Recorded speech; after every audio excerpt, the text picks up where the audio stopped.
weird facts you didn't know about MLB stadiums by Stark Raving Sports.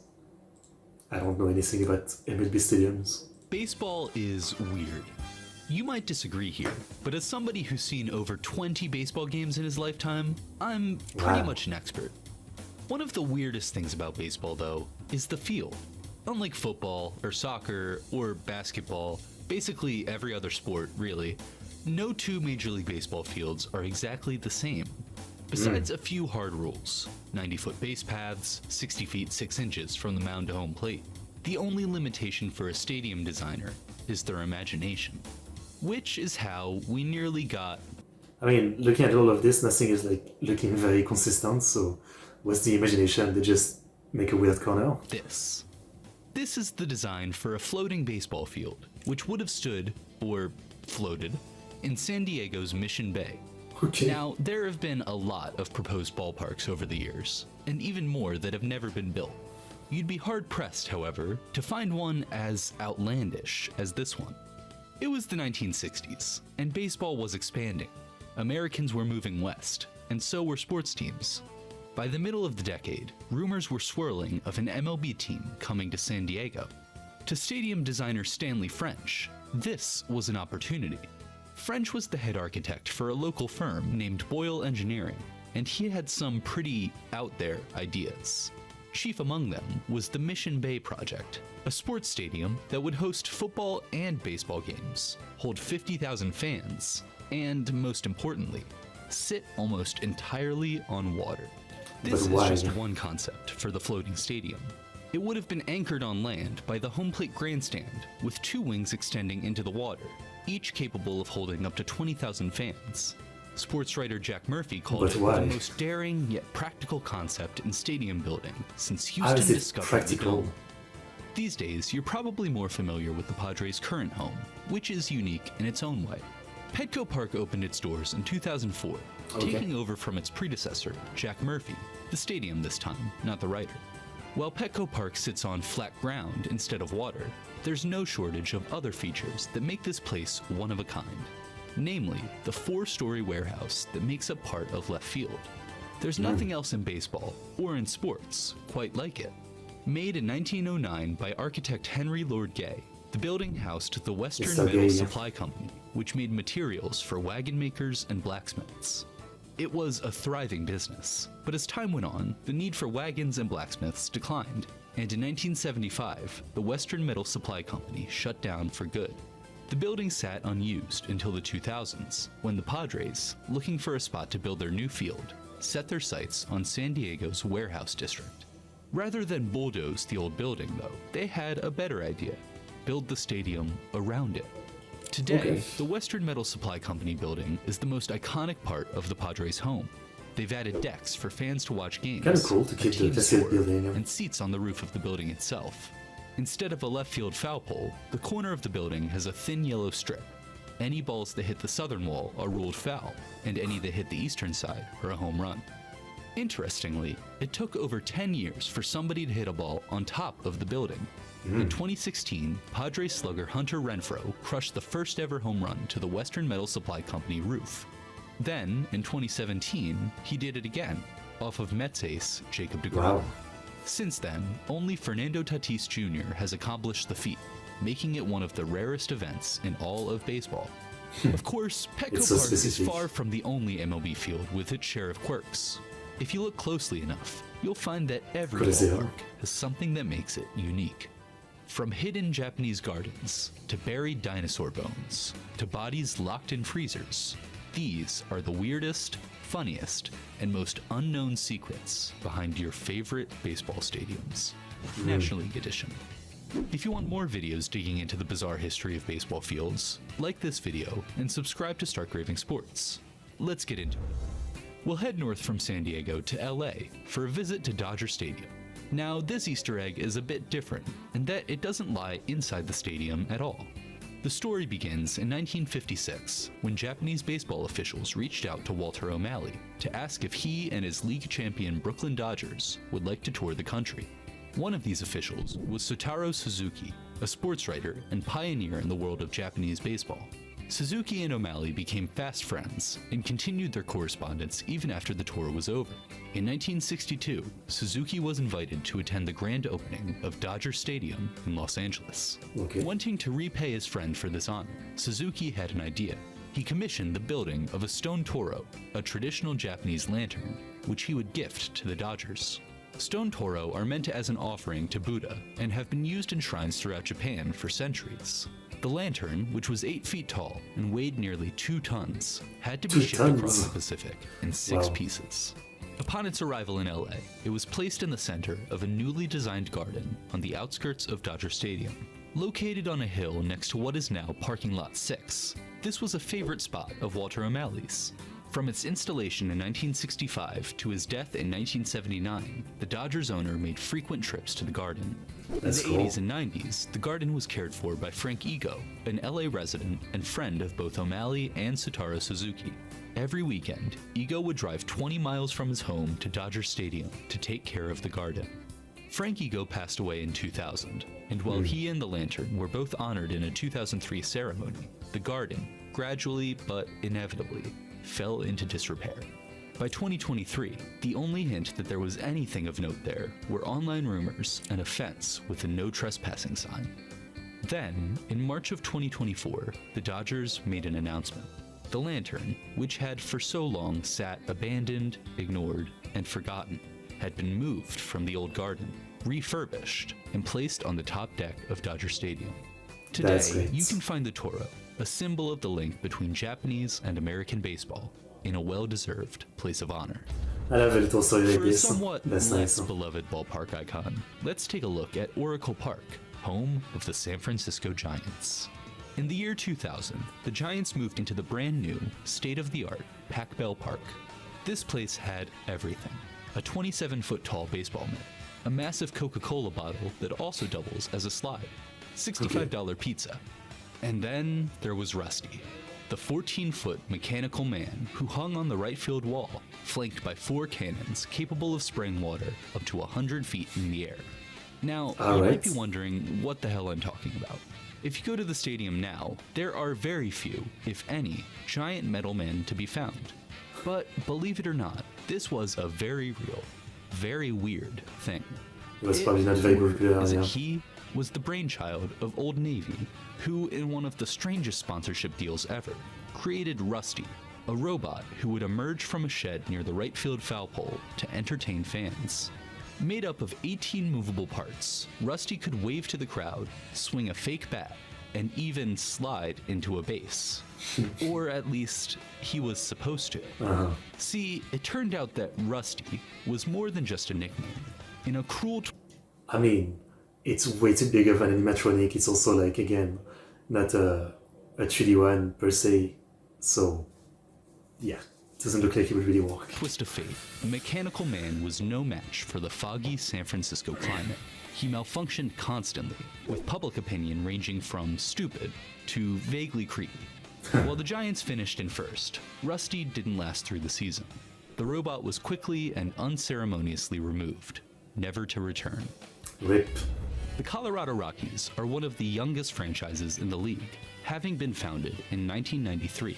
After sharing Mile High Stadium with the Denver Broncos their first 2 seasons, the Rockies moved into Coors Field in 1995, where they've stayed ever since. At 5,200 feet above sea level, with a heated infield and a stunning view of the Rocky Mountains, there are plenty of things that make Coors one of the best places to watch a game. And then there's Dinger. Dinger is a purple, polka-dotted triceratops, and the official mascot of the Colorado Rockies. Okay. He's fun, loves to play pranks, and is one of the most hated mascots in Major League Baseball. Oh, wow. Dinger, seriously? Can you wait for a couple of us to get out?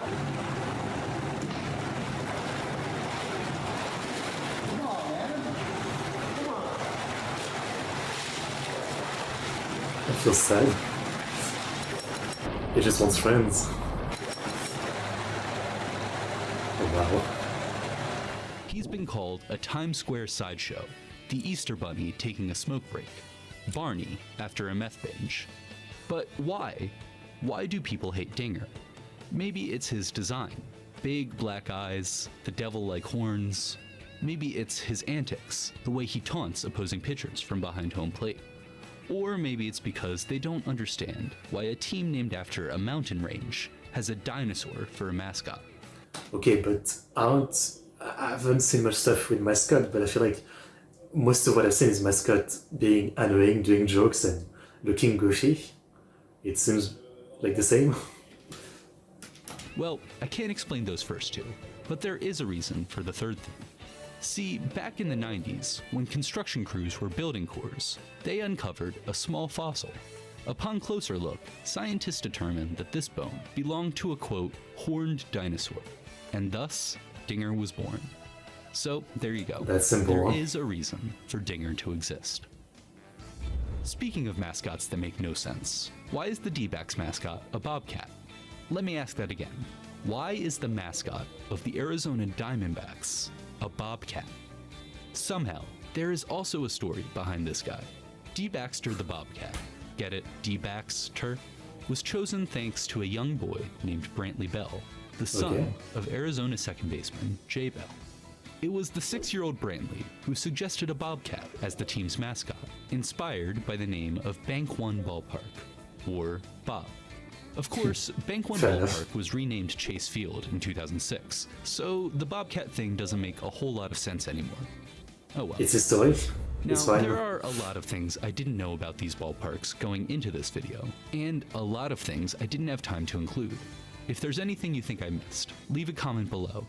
Doing the YouTuber Wrigley thing. Field is the oldest existing ballpark in the National League, and one of the most famous in baseball history.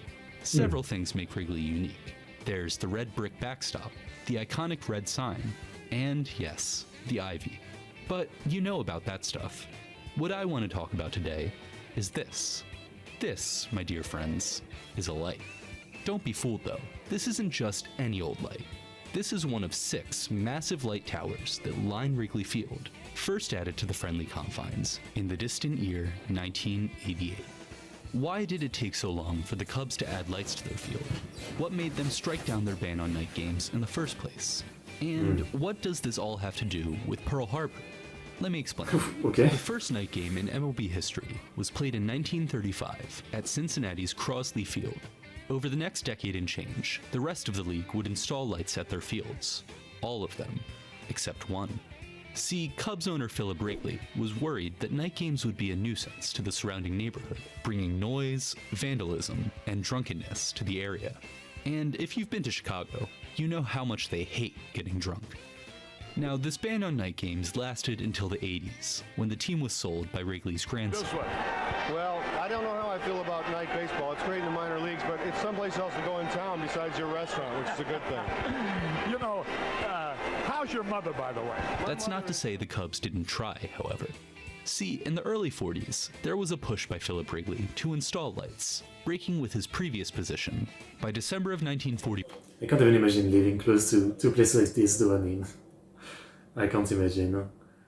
When I used to live in the south of France, I used to live in a small village, but 20 meters away from my house, there was like a river, and on the other side, there was basically like a little campground, I guess.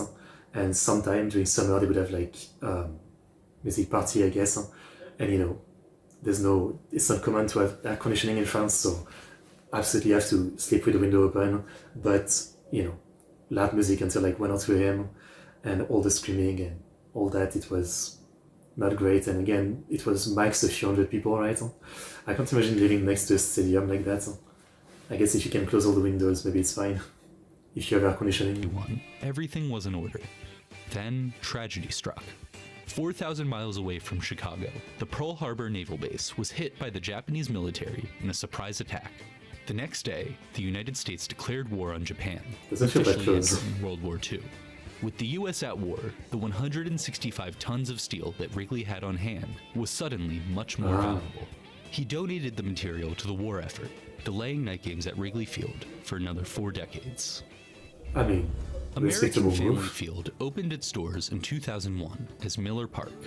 Located near the site of the old Milwaukee County Stadium, there's a plaque in parking lot 1, marking the spot where Hank Aaron's final career home run landed. Within the stadium, though, is a tribute to another Brewers legend, one that's a bit less obvious. If you make your way to section 422, way up behind home plate, you'll find a statue of Bob Uecker, the voice of the Brewers for over 50 years. If you know us at Stark Raving Sports, you know we love Bob Uecker. So what better way to honor a man who lived one of the greatest baseball lives ever? Rest in peace, Ueck. We miss ya. For this next field, we'll stay in the NL Central, Busch Stadium, home of the Cardinals. Opened in 2006, this is actually the third stadium in St. Louis to bear the Busch name. It wasn't just the name that carried over from the old field, though. See, the new Busch, or should I say the new Busch, is located right next to the site of the old new Busch Stadium. The two stadium sites are so close, in fact, that the location of the old Busch right field foul pole is in left center of the new park. This posed a challenge. How do you build a new ballpark on top of the old one while games are still being played there? Their solution was to do it in pieces. As the Cardinals played the 2005 season at the old field, construction crews got to work on the first base side of the new stadium. By the fall of '05, though, a drawback of this plan had become apparent. The Cardinals had won the division and advanced to the NLCS. This was a problem, at least for the builders. Now, with the old park needed for, baseball, they wondered if the new field would be ready in time for the next season. When Busch Stadium 3 opened on opening day 2006, a large part of the left field structure was unfinished. The Cardinals, meanwhile, took care of some unfinished business of their own. Okay. So I bet you thought San Diego was the only place that nearly had a floating baseball stadium. Well, you'd be wrong. In 1958, 7 years before the Padres nearly tried it, the city of Pittsburgh considered building a stadium of its own atop the Monongahela River. Sadly, this design was never built. The Pirates moved into Three Rivers Stadium in 1970, then in 2001 to their current home of PNC Park. Who knows whether the floating stadium concept will ever be a reality. But I mean, I'm sure it's doable, but I don't see how it makes sense, right? Like, it's probably like 10 times more expensive to build something like that than something on land. man, wouldn't it be cool to watch the Pirates literally play on top of water? For our next stadium, we're going to cross state lines, where Great American Ballpark sits along the banks of the Ohio River. Opened in 2003, Great American Ballpark, or GAB as I like to call it, is the seventh home of the Cincinnati Reds, Major League Baseball's first and oldest franchise. Given their long history, the Reds have undergone peaks and valleys as a ball club. One of those valleys came in 2015, when they finished last in the NL Central with a meager 64 wins.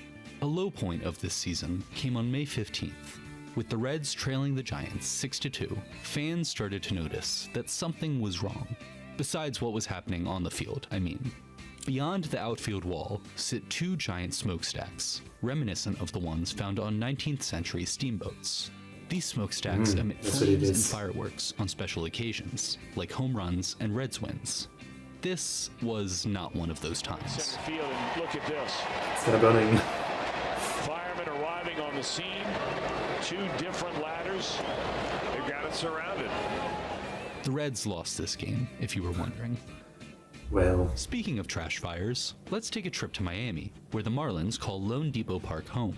Formerly known as Marlins Park, Lone Depot Park, which, if you're curious, requires you to spell it like that, is one of the newest stadiums in what a MLB. name.